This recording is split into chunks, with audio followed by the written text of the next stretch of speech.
Hey guys, welcome to GS Study Spot.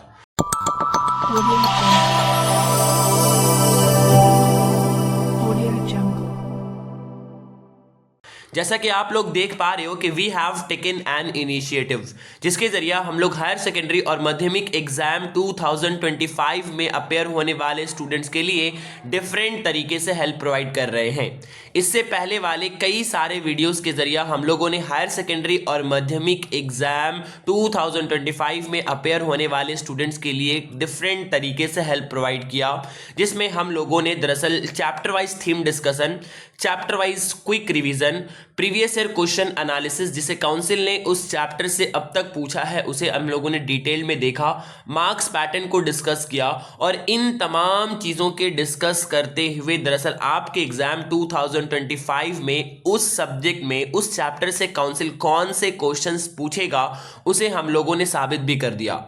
ये आसान इसलिए है साबित करना क्योंकि हम लोग जानते हैं और देखा भी किस तरीके से काउंसिल ने दरअसल एक फिक्स पैटर्न में दिए गए सिलेबस के अकॉर्डिंग वो क्वेश्चंस को पूछता है। तो इस फिक्स पैटर्न को मद्देनजर रखते हुए ये प्रिडिक्ट करना बहुत ही आसान हो जाता है कि आपके एग्जाम 2025 में उस चैप्टर से कौन से क्वेश्चंस पूछे जाएंगे। इससे पहले वाले वीडियोस के जरिए एजुकेशन, इकोनॉमिक्स, पॉलिटिकल साइंस और कई सारे सब्जेक्ट्स क्लास 12 के हम लोगों ने डिस्कस किया और इसके साथ साथ माध्यमिक के लिए हिस्ट्री और ज्योग्राफी को डिस्कस किया। और इससे पहले हम लोगों ने दरअसल इंग्लिश के लिए भी कौन से क्वेश्चंस आपके एग्जाम में आएंगे उन्हें हम लोगों ने डिटेल में डिस्कस किया है। अगर आप लोग उन वीडियोस से फ़ायदा उठाना चाहते हो तो आप लोग ज़रूर इस चैनल के आइकन पे क्लिक कर कर इस चैनल को विजिट करके उन तमाम वीडियोस से फ़ायदा उठा सकते हो, क्योंकि अब आप लोगों के पास आपके एग्ज़ाम एचएस और माध्यमिक में तो निहायत ही कम टाइम बचा है अपेयर होने के लिए।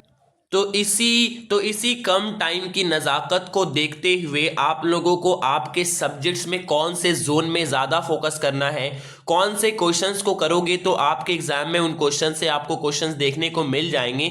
इन तमाम चीज़ों को हम लोगों ने बहुत ही एनालिसिस करते हुए बहुत सारे प्रीवियस ईयर क्वेश्चंस का एनालिसिस, सजेशन बुक के एनालिसिस, आपके स्कूल के और काउंसिल के द्वारा दिए गए टेस्ट पेपर को देखने और समझने और एनालिसिस करने के बाद इस नुक्ता पर हम लोग पहुंच रहे हैं कि कौन से क्वेश्चंस आपके एग्जाम 2025 में पूछे जाएंगे। तो आप लोग जरूर से उन वीडियोस को विजिट करें ताकि आप लोग दरअसल इस कम से कम वक्त में अपने प्रिपरेशन को एक करें और अच्छे से अच्छे मार्क्स को अचीव करने में आप लोग कामयाब रहें। प्रीवियस वीडियो के जरिए हम लोगों ने बहुत डिटेल में चीज़ों को डिस्कस किया है। जिस तरीके से उन वीडियोस में डिस्कस किया है ठीक इसी तरीके से आज भी हम लोग दरअसल इकोनॉमिक्स एचएस 2025 के लिए चैप्टर नंबर 4 से कौन से क्वेश्चंस इंपॉर्टेंट होंगे उन्हें डिस्कस करेंगे, सिलेबस डिस्कस करेंगे, मार्क्स पैटर्न को समझेंगे और क्विक रिवीजन करेंगे और फिर आपके एग्जाम 2025 में कौन से क्वेश्चन आएंगे उन्हें हम लोग आपके सामने पेश भी करेंगे। लेकिन स्टूडेंट्स इस बात को आप लोगों को ध्यान रखना है क्योंकि आप लोग मुझे बहुत दिनों से डिमांड कर रहे हो और मेरे पास वक्त की थोड़ी कमी है और इस वक्त की कमी को मद्देनजर रखते हुए मैंने इस स्लाइड के अंदर सिर्फ सिलेबस, एमसीक्यू मतलब मार्क्स पैटर्न और इसके साथ साथ आपके एग्जाम में कौन से क्वेश्चन यानी सजेशन के क्वेश्चंस को मैंने डिस्कस किया है। मैं प्रीवियस ईयर क्वेश्चंस को एनालिसिस यानी इस स्लाइड के ऊपर मैं आप लोगों को दिखा नहीं पाया, लेकिन प्रीवियस ईयर क्वेश्चंस को मैंने खुद से देखा है, देखने के बाद हमने आपके लिए क्वेश्चंस को निकाला है। लेकिन इस वीडियो में मैंने आप लोगों के सामने प्रीवियस ईयर क्वेश्चन टाइप नहीं किया है क्योंकि वक्त की कमी को मद्देनजर रखते हुए डायरेक्ट मैं आपके लिए क्वेश्चंस इस स्लाइड में लेकर आया हूं ताकि आप लोग दरअसल इस कम वक्त को भी अच्छे से यूटिलाइज कर पाए और मेरे वक्त की कमी होने की वजह कर आपके एग्जाम की तैयारी में इससे अफेक्ट देखने को ना मिले। तो आइए आज हम लोग पहुंच जाते हैं अपने इकोनॉमिक्स में और इकोनॉमिक्स के चैप्टर नंबर 4 में जिसका नाम है आपका प्रोडक्शन फंक्शन। तो सबसे पहले इसके मार्क्स पैटर्न को अगर हम लोग देखें तो इससे एमसीक्यू नहीं पूछे जाते, एसएक्यू भी इस चैप्टर से नहीं पूछे जाते हैं, एलएक्यू यानी 5 मार्क्स के एक क्वेश्चन पूछे जाते हैं। यानी यहां से बात साफ तौर से वाज़ा हो रहा है कि हम लोगों को इस चैप्टर से सिर्फ लॉन्ग क्वेश्चन ही प्रिपेयर करना है। और ये भी मैं आपको बताता चलूं जो क्वेश्चंस मैं आपको यहां नीचे देने वाला हूं आपको बस उन्हीं क्वेश्चंस को प्रिपेयर करना है, उससे बाहर आपको प्रिपेयर नहीं करनी। क्वेश्चंस आपको इन्हीं क्वेश्चन से देखने को मिलेंगे। तो ये रहा इसका मार्क्स पैटर्न। अब हम लोग बात करते हैं सिलेबस डिस्कशन के। तो जैसा कि आप लोग देख पा रहे हो स्क्रीन के ऊपर, chapter number 4 production function. Production functions को जानने से पहले हम लोग को प्रोडक्शन वर्ड को क्लियर करना होगा। प्रोडक्शन क्या होता है तो आप लोग जानते हो, अगर आप लोगों ने अच्छे से पढ़ा होगा, अगर नहीं पढ़ा होगा तो अभी ध्यान से मेरी बातों को सुन लो। प्रोडक्शन होता क्या है तो production is a process through which inputs are transformed into outputs, the whole process is known as production. मतलब प्रोडक्शन क्या है, प्रोडक्शन एक प्रोसेस का नाम है जिस प्रोसेस के जरिए से हम लोग इनपुट्स को आउटपुट में कन्वर्ट कर देते हैं और यूटिलिटी को क्रिएट करने के साथ साथ। फॉर एग्जांपल, अगर हम आपको एग्जांपल दें तो चाय बनाने के लिए हम लोग मिल्क का इस्तेमाल करते हैं, हम लोग चाय पत्ती का इस्तेमाल करते हैं, और जब इन दोनों को हम लोग आपस में मिलाते हैं और मिलाने के बाद हम लोग इसे इनपुट के तौर पे इस्तेमाल करते हैं, और बाद में जो बाहर निकलता है बनके वो हमारा टी होता है, चाय होता है, और वो चाय दरअसल कहलाता है आउटपुट, जिसके अंदर यूटिलिटी होता है जो हमारे वांट्स को सेटिस्फाई करने की ताकत या कुवत रखते हैं। तो इस प्रोसेस को, जिस प्रोसेस से हमने उसको गुजारा और उसके अंदर यूटिलिटी पैदा हो गया, तो उस प्रोसेस को हम लोग प्रोडक्शन के नाम से जानते हैं। और आप लोगों ने इस चीज़ को डिटेल में पढ़ा होगा कि प्रोडक्शंस के लिए दरअसल हमें कुछ फैक्टर्स लगते हैं जिन्हें हम लोग फैक्टर ऑफ प्रोडक्शन के नाम से जानते हैं, जो कि 4 है। पहला लैंड है, दूसरा लेबर है, तीसरा कैपिटल है, और चौथा ऑर्गेनाइजेशन है। यानी land, labour, capital and organisation, ये 4 फैक्टर ऑफ प्रोडक्शन है। तो इन 4 फैक्टर ऑफ प्रोडक्शन को, मतलब जिसका अगर आप चीज़ों को प्रोड्यूस करना चाहते हो तो आप लोगों को इन चारों चीज़ों का हेल्प या मदद लेना होगा, जिन्हें हम लोग फैक्टर ऑफ प्रोडक्शन के नाम से जानेंगे। तो इस फैक्टर ऑफ प्रोडक्शन को अगर हम लोग देखें और प्रोडक्शन फंक्शन को अगर हम लोग समझने की कोशिश करें तो प्रोडक्शन फंक्शंस कुछ भी नहीं है, बस इन्हीं फैक्टर्स और प्रोडक्शन आउटपुट के दरमियान जो मैथमेटिकल रिलेशनशिप होता है, उसी मैथमेटिकल रिलेशनशिप को हम लोग प्रोडक्शन फंक्शन के नाम से जानते हैं। So we can say that जो कि वेरिएबल फैक्टर्स या जो कि फैक्टर्स होते हैं, प्रोडक्शन फैक्टर जो होते हैं, उन फैक्टर्स और प्रोडक्शन के आउटपुट के दरमियान जो मैथमेटिकल रिलेशंस होता है, उस मैथमेटिकल रिलेशन को हम लोग प्रोडक्शन फंक्शन कहते हैं। तो so we can say that the mathematical relationship between the quantity of input used and the quantity of output produce, इसे हम लोग क्या बोल देंगे, इसे हम लोग प्रोडक्शन फंक्शन के नाम से जानेंगे। फिर उसके बाद दूसरा कंसेप्ट आपके स्क्रीन के ऊपर दिख रहा है, short run and long run. Short run and long run क्या होता है, प्रोडक्शन करने के लिए जो हमें मुद्दत मिलता है, जो टाइम पीरियड मिलता है, उस टाइम पीरियड को मुद्दे नजर रखकर एक टाइम पीरियड को हम लोग शॉर्ट रन बोलते हैं और एक टाइम पीरियड को हम लोग लॉन्ग रन के नाम से जानते हैं। लेकिन सवाल है सर कि शॉर्ट रन हम लोग किसको बोलेंगे? शॉर्ट रन वो टाइम स्पैन होता है जिसके अंदर दरअसल हमें तमाम फैक्टर ऑफ प्रोडक्शन को चेंज करने का मौका या वक्त नहीं मिलता। फॉर एग्जाम्पल, मैंने अभी आपको बताया कि हमारे पास 4 फैक्टर ऑफ प्रोडक्शन होता है, लैंड होता है, लेबर होता है, कैपिटल होता है एंड ऑर्गेनाइजेशन होता है। और मान लो कि मुझे बहुत जल्द से जल्द इन अपने प्रोडक्शन को बढ़ाना है और अपने प्रोडक्शन को बढ़ाने के लिए हमें इन चारों फैक्टर को चेंज करना होगा। लेकिन जो कि लैंड है और कैपिटल है, इन्हें हम लोग फॉरेन चेंज नहीं कर सकते। उतना सारा पैसा हम लोग फॉरेन और इतना जल्दी कहाँ से लाएंगे, और इतना सारा ज़मीन हम लोग और कहाँ से लाएंगे अपने प्रोडक्शन को पैदा करने के लिए। तो इन चीज़ों को हम लोग यहाँ पे चेंज नहीं कर सकते। क्यों? क्योंकि मेरे पास टाइम बहुत शॉर्टर है। तो इस शॉर्टर टाइम पीरियड के होने की वजह कर हम लोग दरअसल तमाम फैक्टर ऑफ प्रोडक्शन को चेंज नहीं कर पा रहे हैं। इसीलिए हम लोग इसे शॉर्ट रन कहेंगे, मतलब जहाँ पर कुछ फैक्टर ऑफ प्रोडक्शन कॉन्स्टेंट होंगे और कुछ वेरिएबल होंगे। जबकि दूसरी जानिब लॉन्ग रन में अगर हम लोग देखें तो लॉन्ग रन दरअसल एक ऐसा टाइम पीरियड है जहां हमें लंबा वक्फा और लंबा टाइम स्पैन मिलता है किसी भी फैक्टर ऑफ प्रोडक्शन को चेंज करने के लिए। तो लॉन्ग रन एक ऐसा टाइम पीरियड है जहां पर दरअसल हम लोग तमाम फैक्टर ऑफ प्रोडक्शन को चेंज कर सकते हैं। इसे हम लोग लॉन्ग रन के नाम से जानते हैं। फिर उसके बाद आपके सामने आता है law of variable proportion.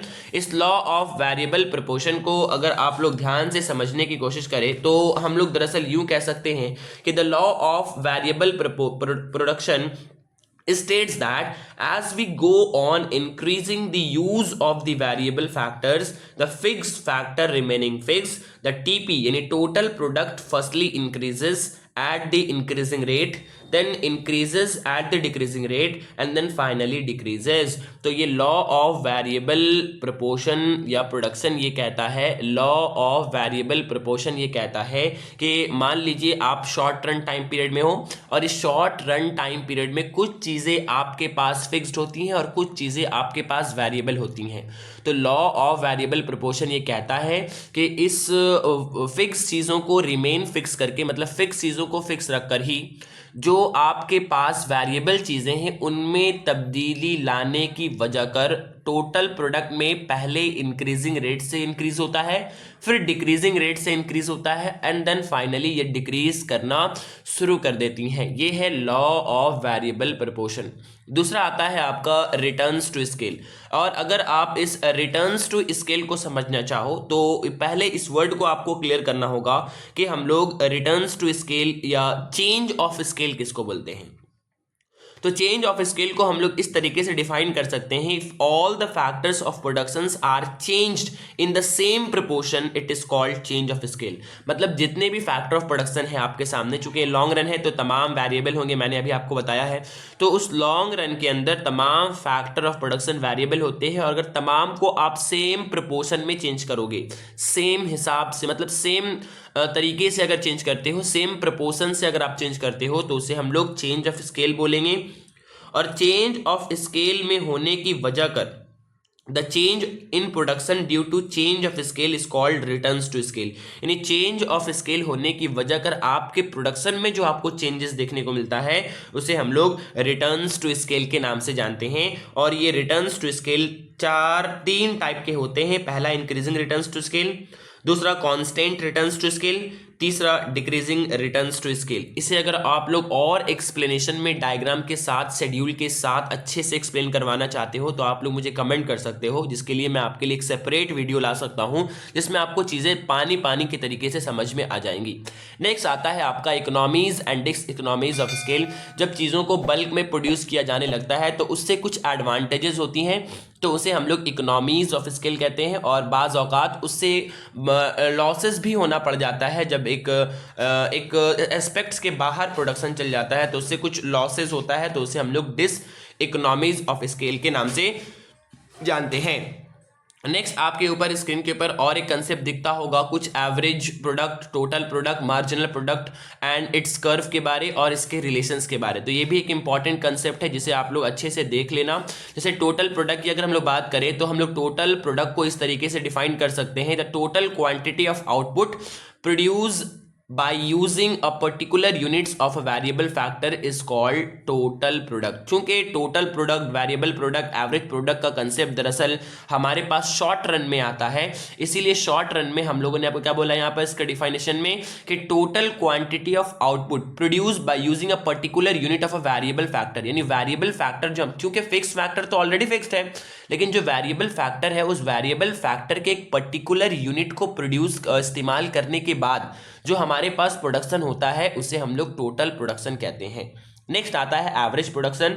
Average production को निकालने का सिंपल सा तरीका है, it is obtained by dividing total product by units of the variable factor. यानी ऊपर में हम लोग टोटल प्रोडक्ट रखेंगे और नीचे में आपका टोटल यूनिट्स रखेंगे जितना हम लोगों ने इस्तेमाल किया है, और उन दोनों को डिवाइड करने के बाद जो हासिल होगा उसे हम लोग एवरेज प्रोडक्शन के नाम से जानेंगे।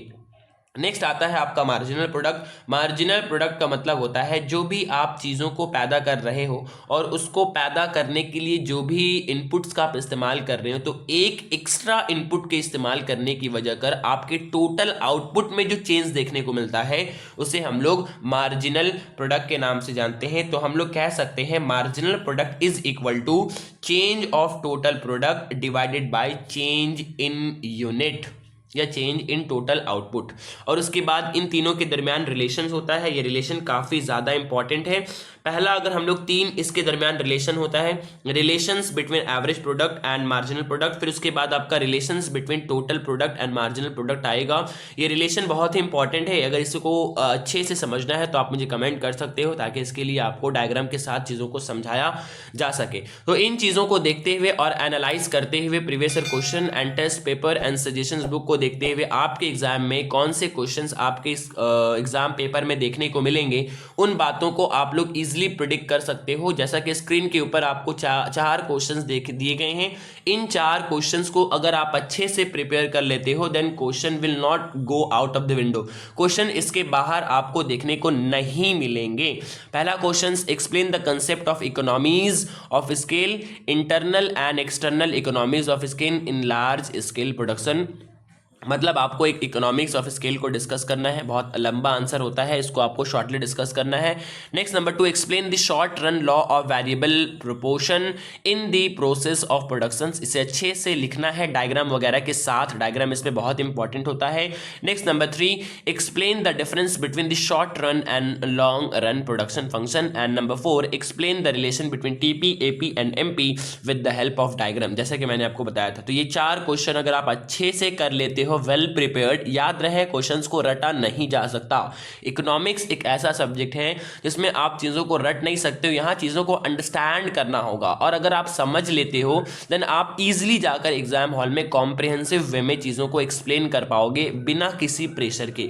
तो यहां तक आज हम लोगों ने इसे अच्छे से डिस्कस कर लिया। अब इससे नेक्स्ट आने वाले वीडियोस डिसाइड करता है नेक्स्ट आने वाला वीडियो क्या होगा। ये दरअसल मैं डिसाइड करूंगा आप लोगों के कमेंट्स को देखने के बाद कि कौन से टॉपिक एंड कौन से सब्जेक्ट एंड कौन से चैप्टर पे आप लोगों को नेक्स्ट वीडियो चाहिए। तब तक के लिए स्टे ट्यून्ड एंड आप लोग ज़्यादा से ज़्यादा इस चैनल को सपोर्ट करें, ज़्यादा से ज़्यादा लोगों तक शेयर करें ताकि इस काम को और भी इफिशियंटली एंड इफेक्टिवली मैं आप लोगों के लिए कर पाऊँ, टाइम टू टाइम तमाम चीज़ें ला पाऊँ। मैं अभी और भी बहुत सारी चीज़ें आप लोगों के लिए यानी माध्यमिक 2025 NHS 2025 में अपेयर होने वाले स्टूडेंट्स के लिए प्लानिंग कर रहा हूं। जैसे पेपर प्रेजेंटेशन वगैरह को सिखाया जाएगा, डायग्राम्स वगैरह कैसे बनाना है वो सिखाया जाएगा, आंसर्स को क्वेश्चंस को कैसे टेकल करना है एग्जाम हॉल में कम से कम टाइम में वो सिखाया जाएगा। लेकिन ये तमाम चीज़ें दरअसल डिपेंड करती हैं कि आप लोग दरअसल इस चैनल को कितने सपोर्ट करते हो। जितना ज़्यादा सपोर्ट होगा उतना ही ज़्यादा हम लोग इनकरेज होंगे और जल्द से जल्द आप लोगों के लिए चीज़ें लाएंगे।